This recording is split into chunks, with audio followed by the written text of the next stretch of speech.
أعوذ بالله من الشيطان الرجيم بسم الله الرحمن الرحيم إذ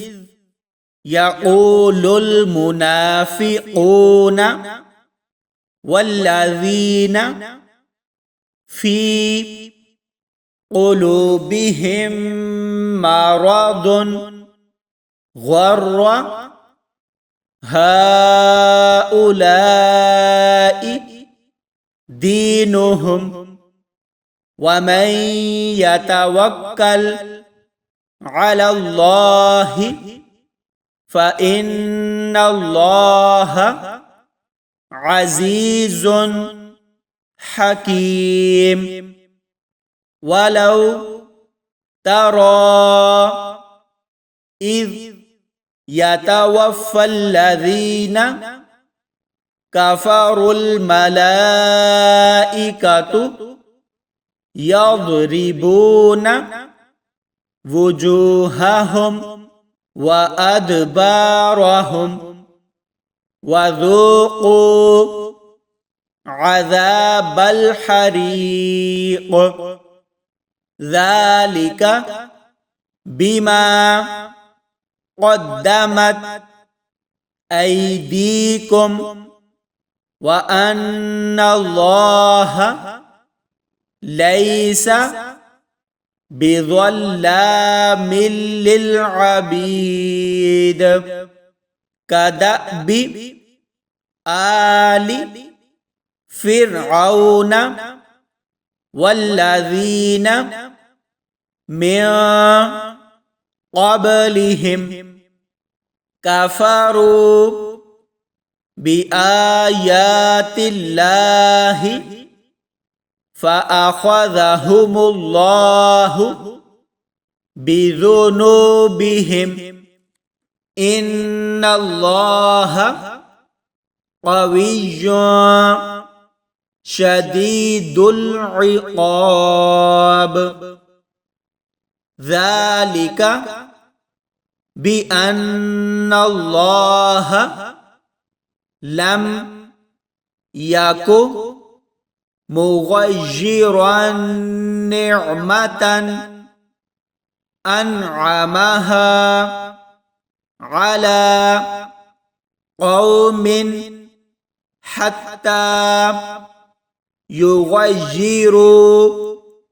ما بأنفسهم وأن الله سميع عليم كدأب آل فرعون والذين من قبلهم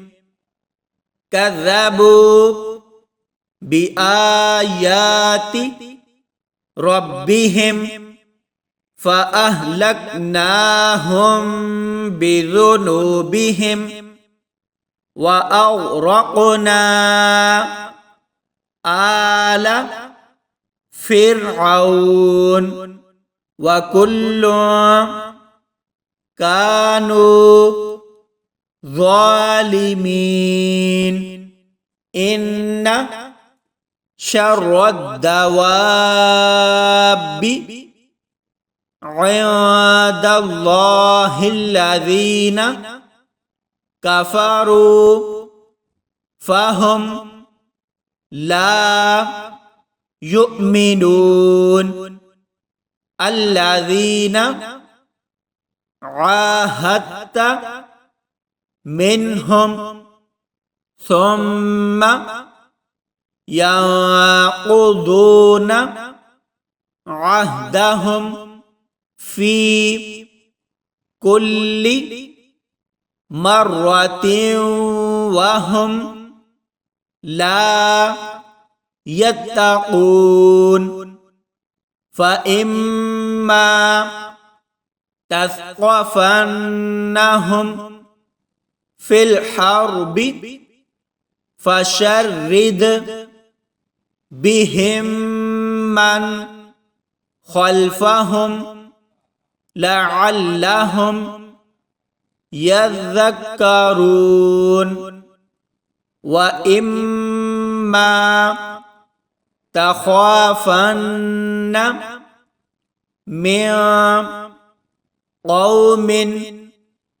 خيانة فانبذ إليهم على سواء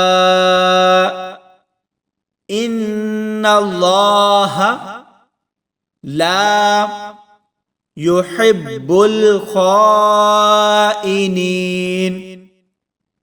ولا يحسبن الذين كفروا سبقوا إنهم لا يعجزون وأعدوا لهم ما استطعتم من قوة ومن رباط الخيل ترهبون به عدو الله وعدوكم وآخرين من دونهم لا تعلمونهم الله يعلمهم وما تنفقوا من شيء في سبيل الله يوفى إليكم وأنتم لا تظلمون صدق الله العظيم.